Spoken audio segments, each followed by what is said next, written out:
ग्रामीण गरीबों को रोजगार की गारंटी देने वाली महत्वाकांक्षी योजना मनरेगा ने अब एक दशक का सफ़र तय कर लिया है।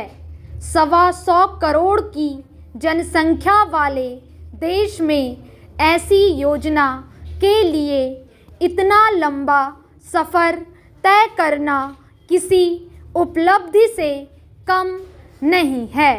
कानून बनने के बाद मनरेगा की शुरुआत फरवरी 2006 से हुई और तब से अब तक इस पर 3 लाख करोड़ रुपये से ज़्यादा खर्च किए जा चुके हैं। शुरुआती दौर में योजना का मुख्य उद्देश्य गांवों से शहरों की तरफ होने वाला पलायन रोकना था और लोगों को घर में ही रोजगार की गारंटी देना था। लेकिन अपने 10 साल के सफ़र में इस योजना ने कई उतार चढ़ाव भी देखे।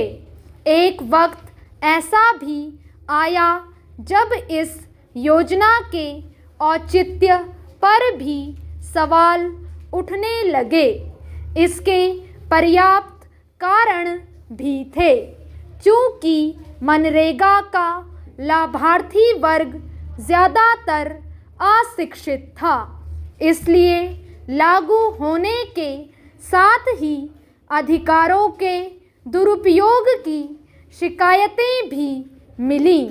जिन लोगों पर रोजगार देने की जिम्मेदारी थी, उन्होंने इसे बखूबी निभाया, लेकिन कभी कभी विचलन भी हुआ। अक्सर फाइलों से निकलकर धरातल पर आने वाली कई सरकारी योजनाएं तंत्र का शिकार हो जाती हैं।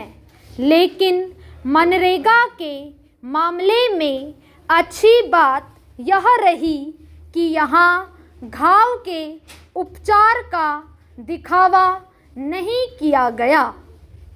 इसमें कोई संदेह नहीं है कि जन आंदोलन के परिणाम के रूप में बनाया गया दुनिया का सबसे बड़ा गरीबी विरोधी यह कानून 22% ग्रामीण घरों में रोजगार उपलब्ध कराने में सफल हुआ है।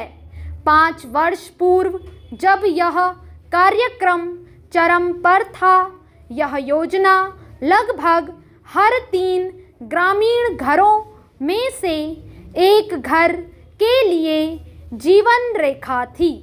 लेकिन कार्यक्रम की क्षमता के अनुसार इसका पूरा विस्तार होना अब भी बाकी है। 2005 में लागू की गई कानून के तहत प्रत्येक वर्ष हर परिवार को 100 दिन रोजगार मिलने की गारंटी दी गई है। लेकिन पिछले दशक के दौरान औसतन प्रत्येक मनरेगा परिवार को 45 दिनों का ही रोजगार प्राप्त हुआ है, अर्थात गारंटी दिए गए समय का आधा ही मिल सका है। कानून यह भी कहता है कि श्रमिकों को 15 दिनों के भीतर ही उनके काम का भुगतान किया जाना चाहिए। लेकिन हर साल बड़ी संख्या में मजदूरी का भुगतान करने में देरी हुई है। यही नहीं, कई राज्यों में मनरेगा मजदूरी अकुशल कृषि कार्य के लिए दी जा रही न्यूनतम मजदूरी की तुलना में कम है। यही कारण है कि श्रमिक, विशेषकर युवा, इसकी ओर आकर्षित नहीं होते हैं।